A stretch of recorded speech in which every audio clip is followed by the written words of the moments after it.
This is just a quick video to talk about the Montec Doom Anorak, just to show anyone who's possibly interested in purchasing it how it ends up fitting. So I'm about 6'3", 210, 215 pounds. I have both, I think a 34-inch inseam, like for my legs. I got pretty long legs, but it covers down pretty decently down to my butt. You can see the rip off from that. That's from pulling a pulk. I just had a buckle that I kind of messed around with a little bit too much and had a little bit of a tear, so I just put some flashy duct tape on it.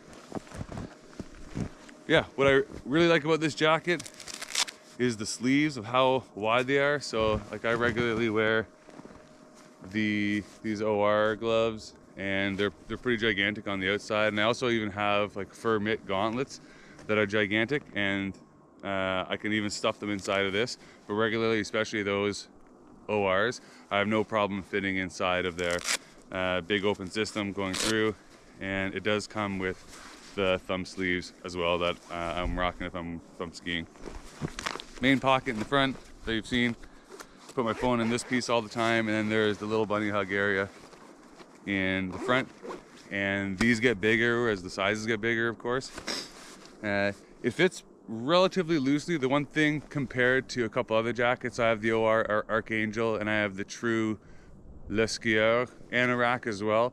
A lot more slim fitting on that Anorak than this one. And a noticeable difference is that when I raise up with this, because of the stitching, it does rise up a little bit, but it's not obnoxious enough where the powder skirt, if I'm wearing it, fails. Currently I'm wearing a vest underneath, so I'll just pause this real quick and I'll show the difference if I'm not wearing a vest. Alright, so I took off my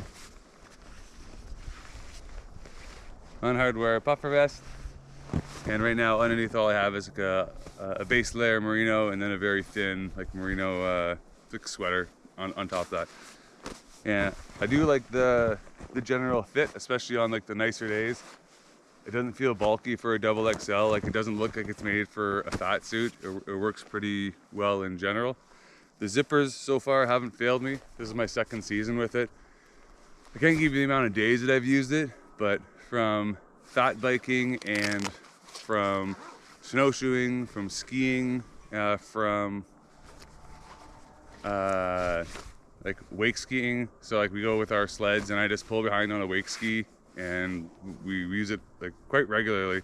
I've used this quite a bit and I haven't had anything really fail on me. I am in a dry climate, so I don't have too much to say about the waterproofing on it, but for the wind in general, it's actually been pretty nice. Haven't had any like weird seeps or anything through. I really like how gigantic this piece is.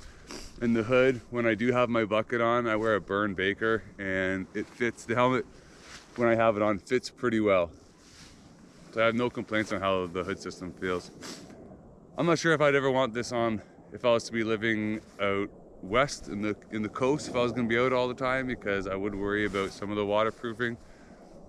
But in general, I've been pleasantly happy for the price for this. This is my extra jacket, and I've been actually very happy with this. So just to give a little bit of a thought if anyone's considering the Montec. It looks pretty nice. Before I forget though, when it comes to weight, out of my 3 jackets, the OR Archangel, the True Le Skieur, and this Montec Doom, this is by far the heaviest jacket for sure. I would not want to go touring in this thing. It's just too heavy. The vents are great under the armpits, and being able to open it up down low all the way along the side is nice, but again, it's just way too heavy. The last couple times I've gone touring, I've taken the True jacket because it's just beautifully light and moves with the body way better and has been bomb proof for the wind.